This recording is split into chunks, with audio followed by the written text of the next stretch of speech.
حج کے 5 دن۔ اب آپ حضرات کے سامنے حج کا طریقہ بیان کیا جا رہا ہے۔ حج بہت آسان ہے۔ حج کے 5 دن ہیں، 8، 9، 10، 11، 12۔ ان 5 دنوں میں کچھ کام کرنے ہیں، اس کو حج کہتے ہیں۔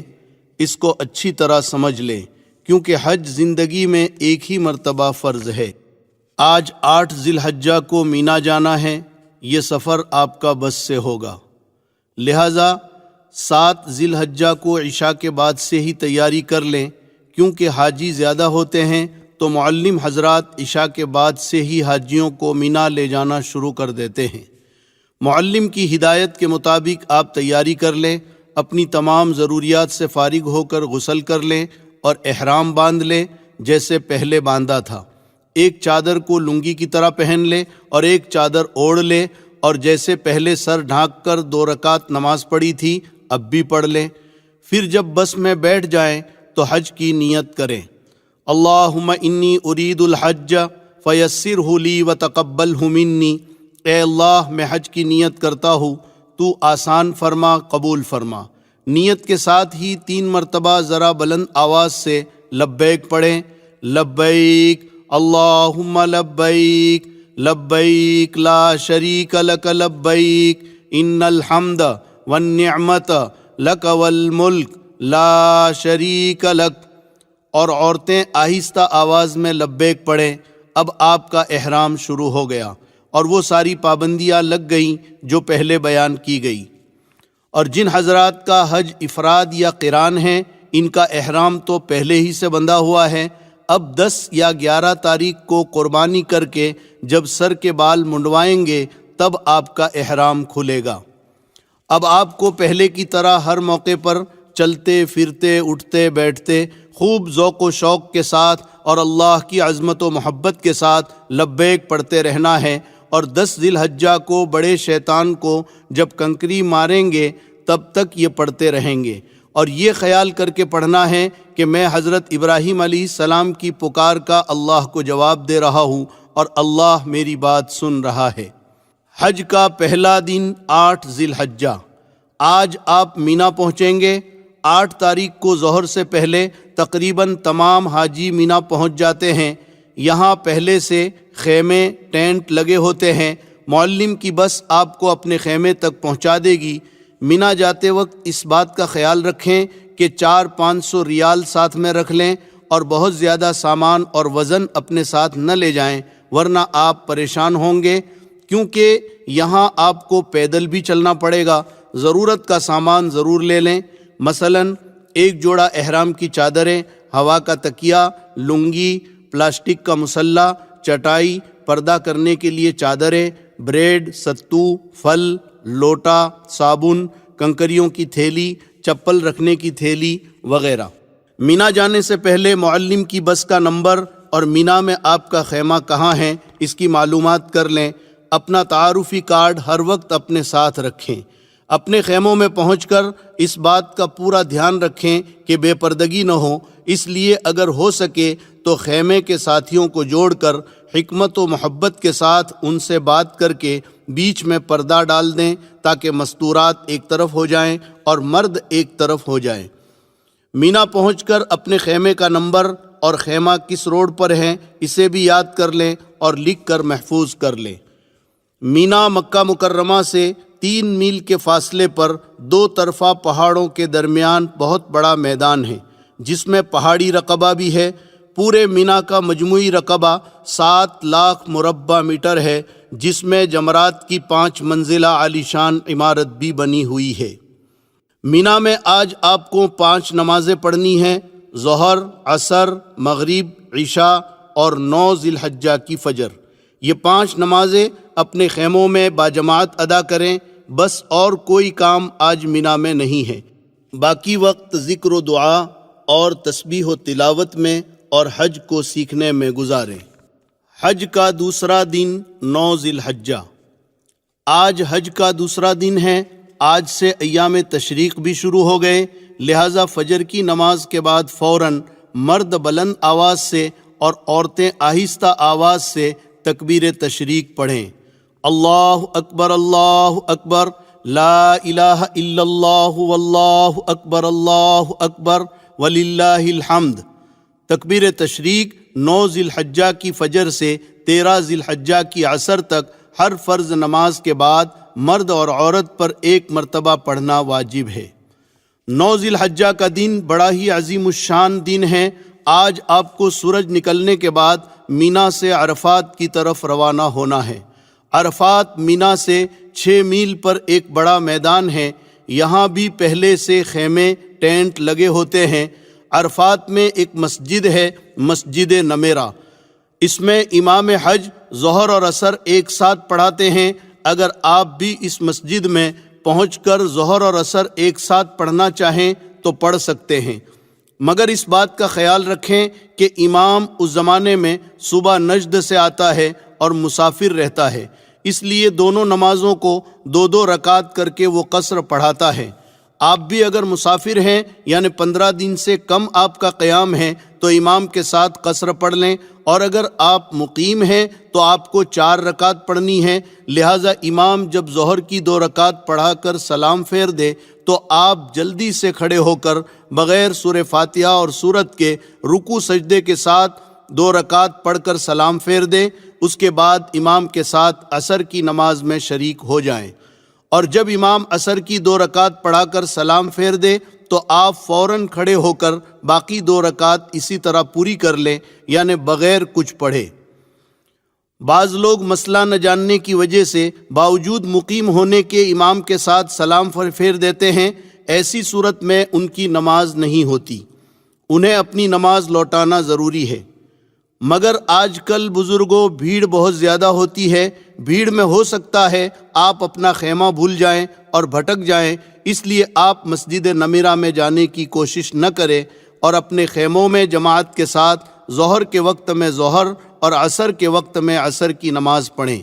یہاں اپنے خیموں میں دونوں نمازیں ایک ساتھ نہ پڑھیں، اس کے بعد ذکر و دعا میں لگ جائیں۔ عرفات کے یہ چند گھنٹے ظہر سے مغرب تک پورے حج کا خلاصہ اور نچوڑ ہے۔ یہ دعاؤں کی قبولیت اور مغفرت کا دن ہے۔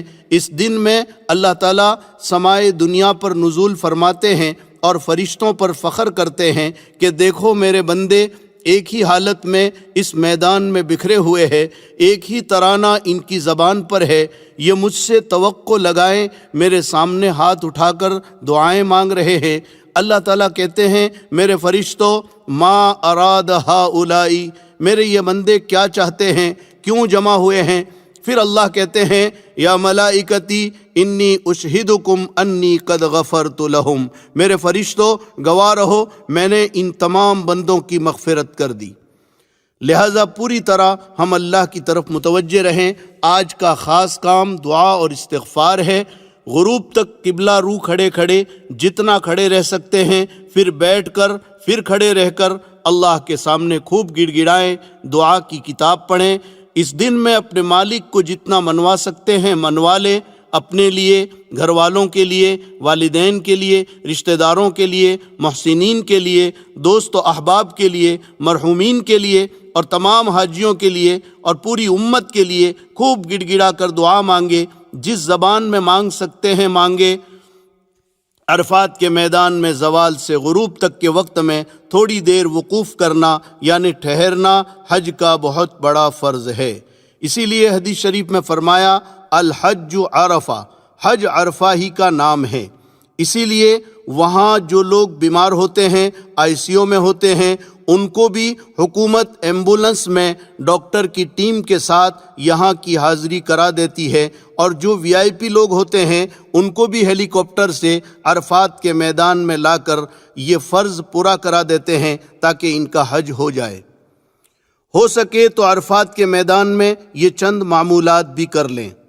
عرفات کے معمولات: عرفات میں ظہر کے بعد یہ 4 عمل کریں۔ نمبر 1، چوتھا کلمہ 100 مرتبہ، لا الہ الا اللہ وحدہ لا شریک لہ، لہ الملک ولہ الحمد وہو علی کل شیء قدیر۔ نمبر 2، بسم اللہ کے ساتھ سورہ اخلاص 100 مرتبہ، بسم اللہ الرحمن الرحیم، قل هو اللہ احد اللہ الصمد لم یلد ولم یولد ولم یکن لہ کفوا احد۔ نمبر 3، درود ابراہیم اخیر میں وعلینا معہم کے اضافے کے ساتھ 100 مرتبہ۔ اللہم صلی علی محمد وعلی آل محمد کما صلیت علی ابراہیم وعلی آل ابراہیم انک حمید مجید وعلینا معہم۔ نمبر 4، استغفار جو آپ کو یاد ہو 100 مرتبہ، استغفر اللہ ربی من کل ذنب واتوب الیہ۔ اس کے ساتھ قرآن کی تلاوت، مناجات مقبول یا الحزب الاعظم بھی پڑھ سکتے ہیں تو ضرور پڑھیں۔ حضور اکرم صلی اللہ علیہ وسلم سے عرفات میں دودھ پینا ثابت ہے، لہٰذا سنت کی اتباع میں آپ بھی اگر میسر ہو سکے تو دودھ پی لیں یا کوئی اور چیز کھا پی لیں۔ یہاں پر ایک مسئلہ اچھی طرح سمجھ لیں کہ یوں تو عرفات کا وقت 9 تاریخ کی زوال سے لے کر 10 تاریخ کی صبح صادق تک ہے، یعنی اس درمیان میں کوئی بھی آدمی حج کی نیت سے احرام پہن کر تھوڑی دیر کے لیے بھی عرفات میں آ جائے تو وہ حاجی ہو جائے گا، مگر اس میں مغرب تک رکنا واجب ہے۔ اگر کوئی مغرب سے پہلے عرفات سے نکل جائے گا تو دم لازم ہوگا۔ مزدلفہ کی طرف روانگی۔ جب سورج غروب ہو جائے تو مغرب کی نماز پڑھے بغیر مزدلفہ کی طرف روانہ ہو جائیں۔ مغرب کی نماز نہ عرفات میں پڑھے نہ راستے میں، بلکہ مزدلفہ پہنچ کر عشاء کے وقت میں مغرب اور عشاء دونوں نمازیں ایک ساتھ پڑھیں، ایک اذان اور ایک اقامت کے ساتھ، یعنی اذان کے بعد تکبیر کہہ کر فوراً مغرب کی جماعت شروع کریں، فرض پڑھ کر فوراً امام سلام پھیر دے اور اس کے بعد بغیر تکبیر کے عشاء کی جماعت شروع کرے، اس کے بعد مغرب کی سنتیں، پھر عشاء کی سنتیں اور وتر پڑھے۔ مزدلفہ عرفات سے 3 میل پر ایک میدان ہے، یہاں خیمے نہیں لگے ہوتے ہیں۔ یہ رات آپ کو مزدلفہ میں گزارنی ہے۔ یہ رات بڑی عظیم الشان اور بڑی قابل قدر ہے۔ روایتوں میں ہے کہ یہ رات شب قدر سے زیادہ قابل قدر اور افضل ہے۔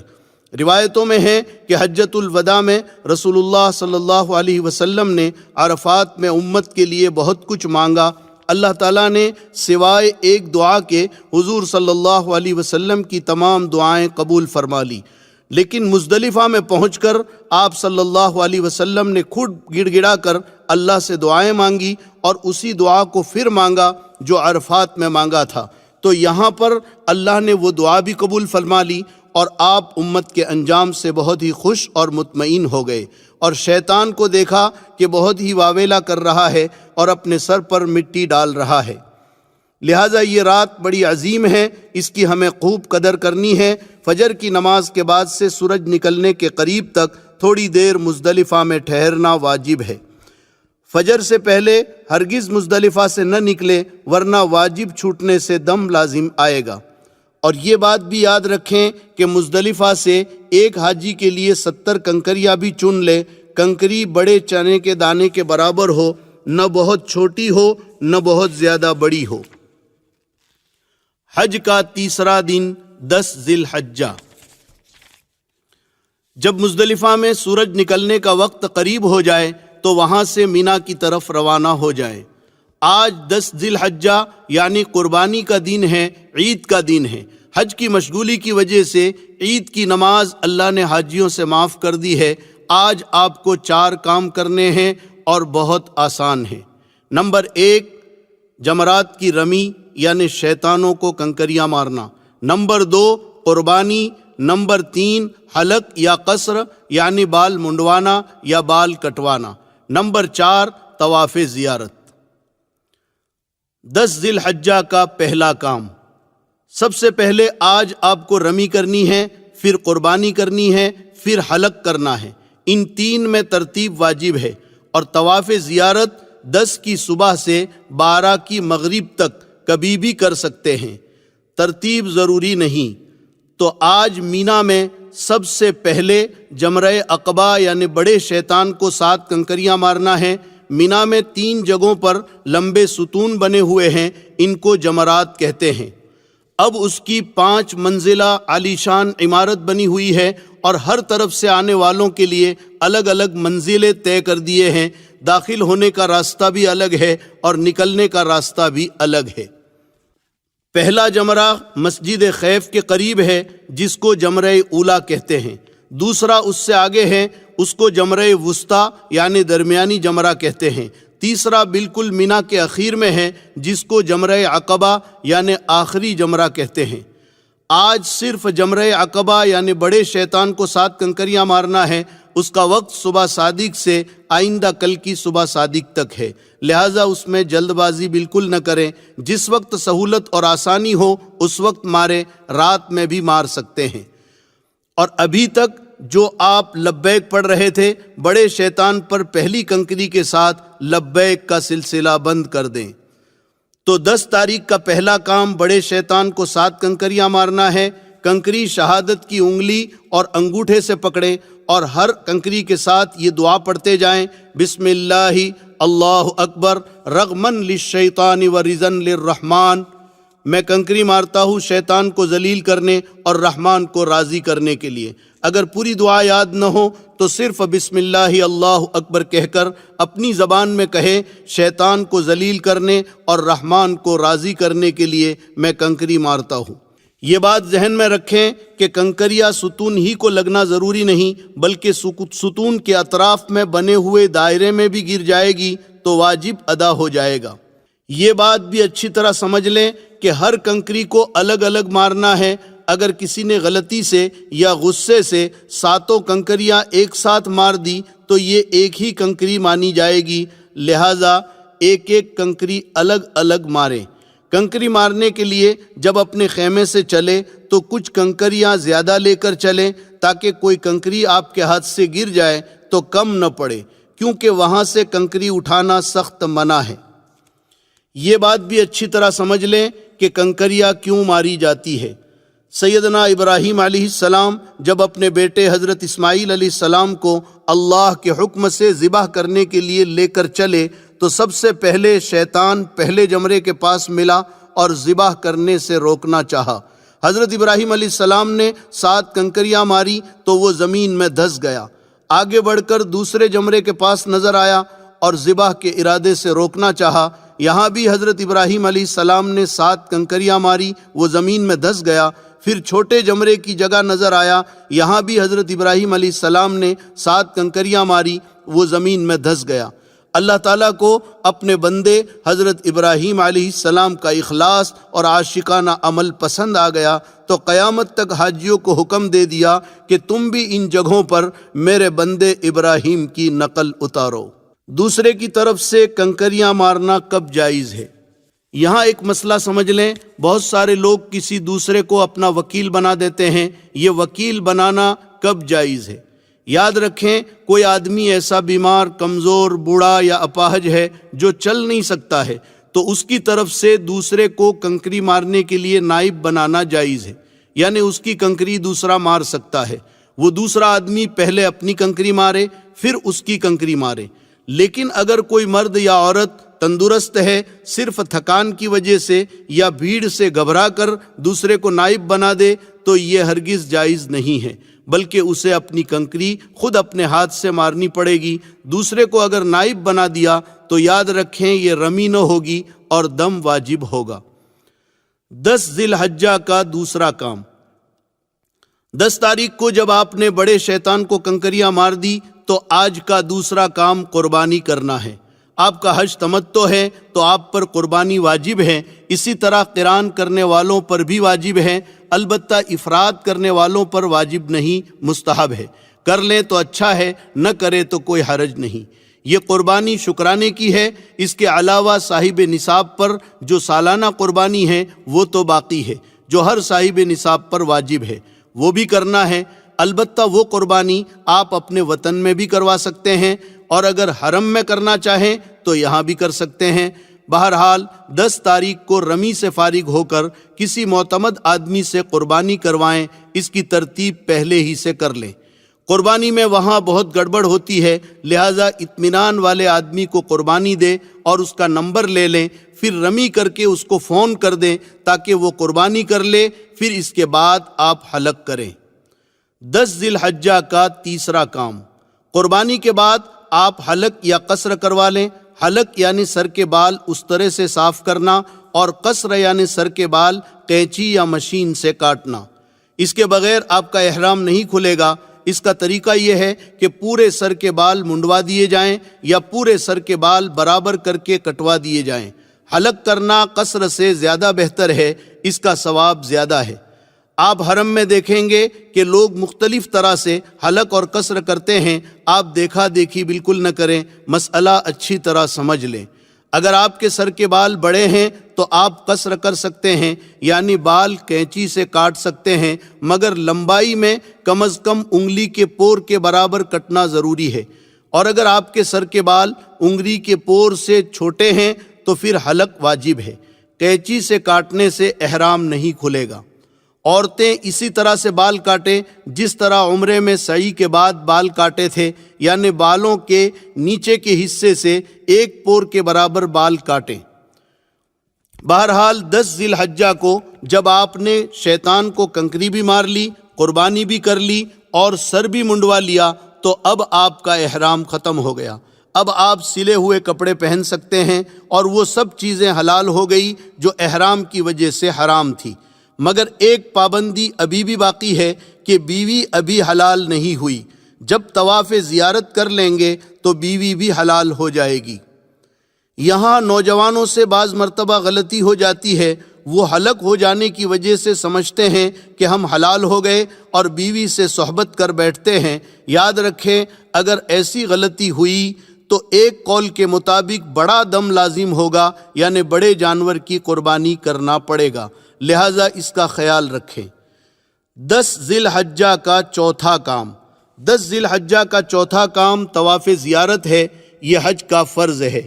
طواف زیارت 10، 11، 12 ان 3 دنوں میں کبھی بھی کر سکتے ہیں۔ رمی، قربانی اور حلق ان تینوں سے پہلے بھی، درمیان میں بھی اور بعد میں بھی کر سکتے ہیں۔ البتہ افضل یہ ہے کہ طواف زیارت رمی، قربانی اور حلق کے بعد کیا جائے۔ یہ طواف بھی ویسا ہی ہے جیسے عمرے کا طواف آپ نے کیا تھا کہ حجر اسود کے استلام یعنی بوسے سے طواف شروع ہوگا، 7 چکر ہوں گے۔ البتہ یہ طواف چونکہ عام طور پر اپنے کپڑوں میں ہوتا ہے، اس لیے کہ حاجی قربانی کر کے حلق کروا لیتا ہے اور احرام اتار دیتا ہے، تو اس میں استباح نہ ہوگا، مگر یاد رکھیں رمل اس میں بھی ہوگا۔ لیکن اگر قربانی کر کے آپ نے حلق نہیں کیا اور احرام میں ہی آ کر طواف زیارت کر رہے ہیں، یا رمی اور قربانی سے پہلے طواف زیارت کر رہے ہیں، تو 7 چکروں میں استباح ہوگا، یعنی داہنے بغل سے احرام کی چادر نکال کر بائیں کندھے پر ڈالیں گے، جیسے شروع میں عمرے کے وقت آپ نے کیا تھا۔ اگر ایک ہی دن میں یہ چاروں کام نہ ہو سکے تو کوئی حرج نہیں، آج شیطان کو کنکری مار لیں، پھر قربانی اور حلق کر لیں، طواف زیارت دوسرے دن کریں۔ اگر اتنا بھی آپ کو مشکل لگ رہا ہے تو صرف بڑے شیطان کو آج کنکریاں مار لیں، دوسرے دن قربانی اور طواف زیارت کر لیں۔ یاد رہیں کہ جب تک حلق نہ کر لیں احرام نہیں اترے گا۔ طواف زیارت کے بعد سعی۔ طواف زیارت کے بعد ہر حاجی کو سعی کرنی ہوتی ہے۔ یہ سعی طواف زیارت کے بعد ذی الحجہ کے مہینے میں اخیر تک کبھی بھی کر سکتے ہیں۔ اس سعی کے لیے احرام اور نفلی طواف بھی شرط نہیں، بس صرف صفا مروہ کے 7 پھیرے اس طرح سے کرنے ہیں جس طرح آپ نے عمرے کے طواف کے بعد سعی میں کیے تھے۔ لہٰذا حج کے 5 دنوں میں اگر تھکان زیادہ ہو جائے تو صرف طواف زیارت کر لیں اور اس کی سعی 2-3 دن کے بعد کریں، اس میں کوئی نقصان بھی نہیں اور کوئی دم وغیرہ بھی نہیں۔ عورتوں کے لیے ایک اہم مسئلہ، اگر حج کے دوران عورت کو مخصوص ایام شروع ہو جائیں تو وہ حج کے تمام امور ادا کرے، صرف طواف زیارت اس وقت تک نہ کرے جب تک پاک نہ ہو جائے اور نہ اس حالت میں حرم میں داخل ہوں۔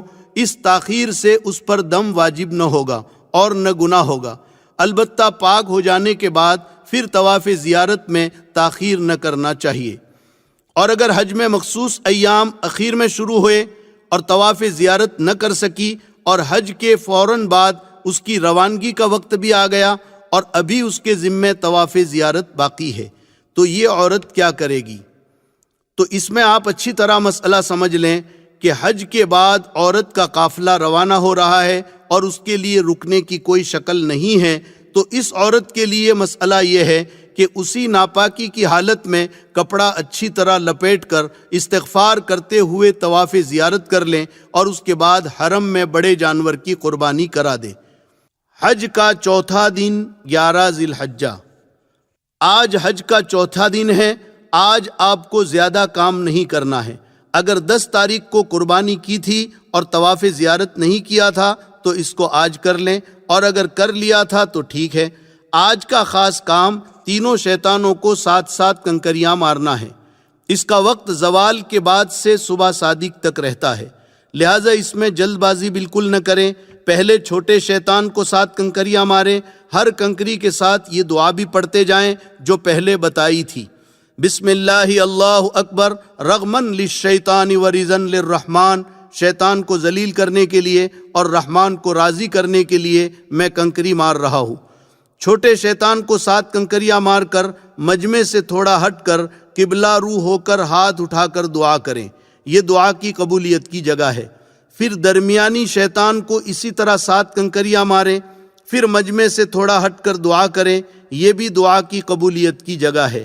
پھر بڑے شیطان کو بھی ترتیب وار 7 کنکریاں ماریں اور یہاں دعا نہ کریں۔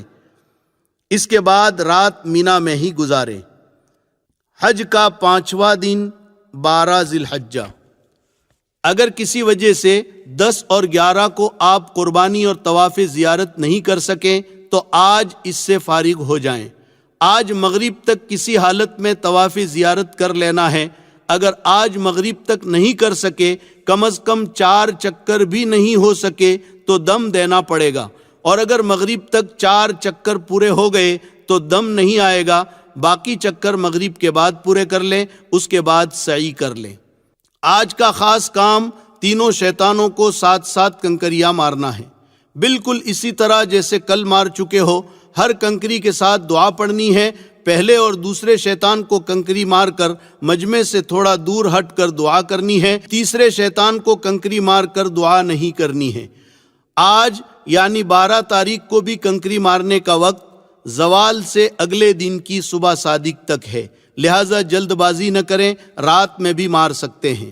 اس کے بعد 13 تاریخ کی رمی اختیاری ہے، آپ اگر کرنا چاہیں تو کریں ورنہ نہیں۔ قرآن نے دونوں آپشن دیے ہیں۔ اگر 12 تاریخ کو مکہ جانا چاہتے ہیں تو شام کو یا رات کو کنکریاں مارتے ہوئے مکہ نکل جائیں، لیکن اگر آپ لیٹ ہو گئے اور صبح صادق مینا میں ہو گئی تو پھر 13 کی رمی واجب ہوگی۔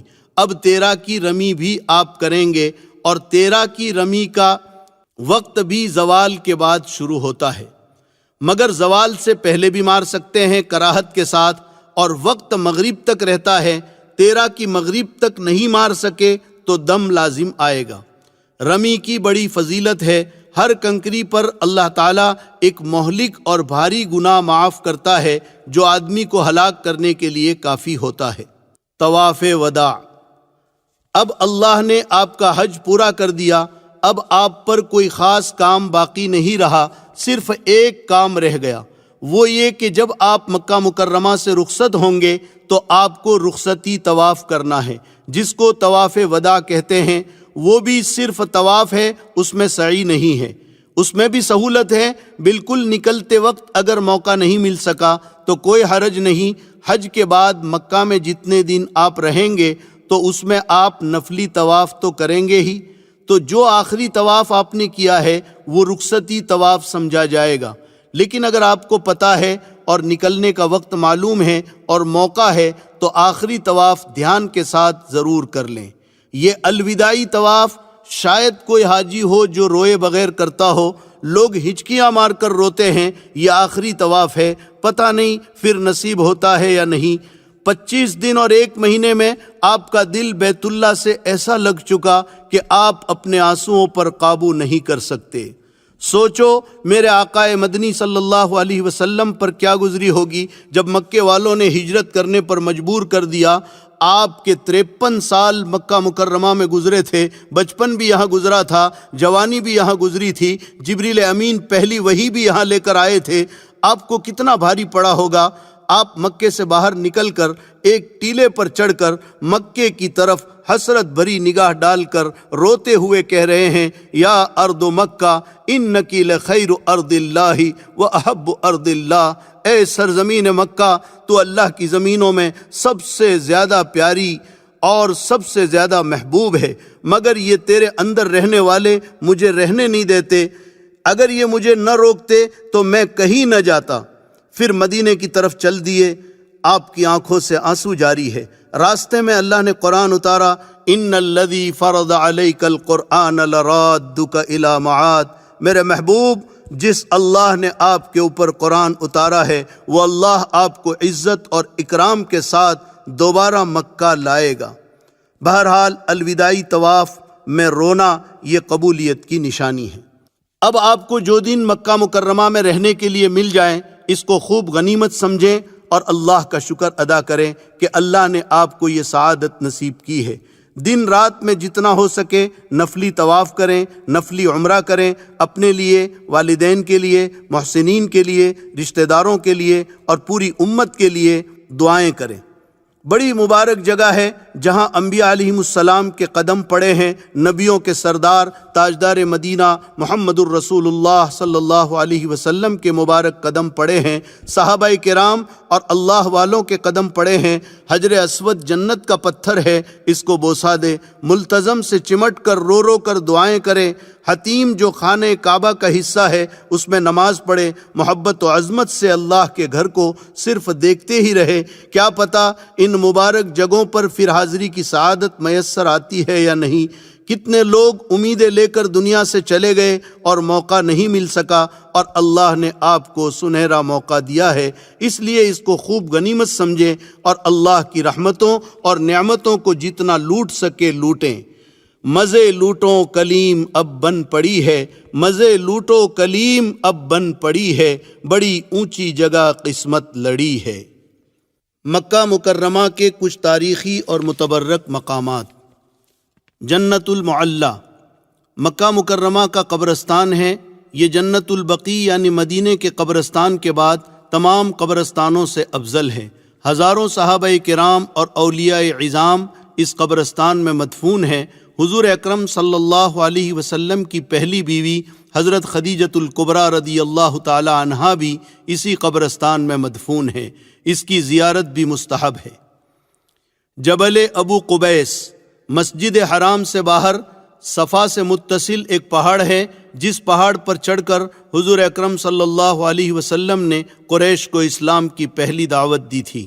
یہاں بنو ہاشم آباد تھے اور اسی پہاڑ کے ایک حصے میں وہ گھاٹی تھی جس میں 3 سال تک حضور اکرم صلی اللہ علیہ وسلم کے ساتھ بنو ہاشم کا بائیکاٹ ہوا تھا۔ صفا سے ملے ہوئے پہاڑ کے اس حصے میں آج شاہی محل بنا ہوا ہے، جبکہ سامنے والے حصے میں حکومت نے سرنگیں نکالی ہے، تصویر میں آپ دیکھ رہے ہیں۔ روایتوں میں ہے کہ یہ وہ پہاڑ ہے جس کو کائنات کی تخلیق کے وقت اللہ تعالیٰ نے سب سے پہلے پیدا کیا تھا۔ مولد النبی یہ وہ جگہ ہے جہاں حضور اکرم صلی اللہ علیہ وسلم کی پیدائش ہوئی۔ صفا مروہ سے باہر والے صحن کے سامنے کے حصے میں جو عمارت اور لائبریری ہے، یہ وہی مبارک جگہ ہے جہاں آقا مدنی صلی اللہ علیہ وسلم کی پیدائش ہوئی۔ غار حرا، اس کو جبل نور اور جبل حرا بھی کہتے ہیں۔ اسی کے اوپر وہ غار ہے جہاں حضور اکرم صلی اللہ علیہ وسلم نبوت ملنے سے پہلے قیام فرماتے تھے، اور اسی غار میں جبریل امین پہلی وحی لے کر آئے تھے۔ اس پر یہ آیتیں بھی لکھی ہوئی ہے، اقرأ بسم ربک الذی خلق خلق الانسان من علق۔ یہ پہاڑ اپنی مخصوص اور نمایاں شکل کی وجہ سے دور ہی سے پہچانا جاتا ہے کہ یہ جبل نور یا جبل حرا ہے۔ غار ثور، ہجرت کے سفر میں آپ صلی اللہ علیہ وسلم نے حضرت ابوبکر صدیق کے ساتھ 3 دن اسی غار میں قیام کیا تھا۔ یہ غار جبل ثور میں واقع ہے۔ یہ پہاڑ مکہ مکرمہ سے تقریباً 6 میل کے فاصلے پر ہے۔ دار ارقم، یہ حضرت ارقم ابن ابی الارقم رضی اللہ تعالیٰ عنہ کا وہ مکان ہے جہاں اسلام کے ابتدائی زمانے میں صحابہ کرام حضور اکرم صلی اللہ علیہ وسلم کے ساتھ چھپ کر نماز پڑھا کرتے تھے، قرآن اور دین کی باتیں سیکھا کرتے تھے۔ اب یہ مکان سعی کی جگہ میں تبدیل ہو گیا ہے۔ اسی جگہ حضرت عمر رضی اللہ تعالیٰ عنہ اسلام لائے تھے۔ مصعب ابن عمیر بھی اسی جگہ آ کر مسلمان ہوئے تھے۔ مسجد جن، طائف سے واپسی پر مکہ مکرمہ سے قریب آپ صلی اللہ علیہ وسلم نے نماز پڑھی تھی تو قرآن سن کر جنات جمع ہو گئے تھے اور مسلمان ہو گئے تھے۔ اس جگہ پر مسجد جن بنی ہوئی ہے جو 2 سڑکوں کے بیچ میں ہے۔ حرم شریف سے شعب عامر کی طرف آتے وقت محلہ شعب عامر اور محلہ سلیمانیہ کے درمیان سڑک پر نظر آتی ہے، وہی مسجد جن ہے۔ مسجد رایا، رسول اللہ صلی اللہ علیہ وسلم نے فتح مکہ کے دن اس جگہ فتح کا جھنڈا نصب کیا تھا۔ جنت المعلی کے راستے میں ہے۔ اس جگہ اب مسجد بنی ہوئی ہے، اسی کو مسجد رایا کہتے ہیں۔ تنعیم، جس جگہ سے حجۃ الوداع کے سفر میں حضرت عائشہ رضی اللہ تعالیٰ عنہا نے احرام باندھ کر اپنے بھائی حضرت عبد الرحمن کے ساتھ عمرہ کیا تھا، اس جگہ اب مسجد بنی ہوئی ہے جس کو مسجد عائشہ کہتے ہیں۔ مکہ مکرمہ سے شمال کی جانب 3 میل پر ہے۔ مسجد خیف، مینا میں ایک بڑی مسجد ہے۔ کہتے ہیں کہ اس میں 70 انبیاء کرام علیہم السلام مدفون ہیں۔ مسجد نمیرہ، عرفات کے کنارے پر بڑی مسجد ہے جس کو مسجد نمیرہ کہتے ہیں۔ مسجد کا خوشنما منظر آپ تصویر میں دیکھ رہے ہیں۔ مسجد مشعر الحرام، مزدلفہ میں بڑی مسجد ہے۔ حجۃ الوداع کے سفر میں حضور اکرم صلی اللہ علیہ وسلم نے پوری رات اسی جگہ گزاری تھی، اب یہاں مسجد بنی ہوئی ہے۔ مسجد استراحہ، مینا سے واپسی پر مکہ مکرمہ میں داخلے سے پہلے جو محلہ معابدہ ہے اسی علاقے میں ایک مسجد ہے۔ 13 ذی الحجہ کو حج سے واپسی پر رسول اکرم صلی اللہ علیہ وسلم نے ظہر عصر پڑھی تھی اور کچھ دیر آپ نے آرام بھی کیا تھا، اس لیے اس کو مسجد استراحہ کہتے ہیں۔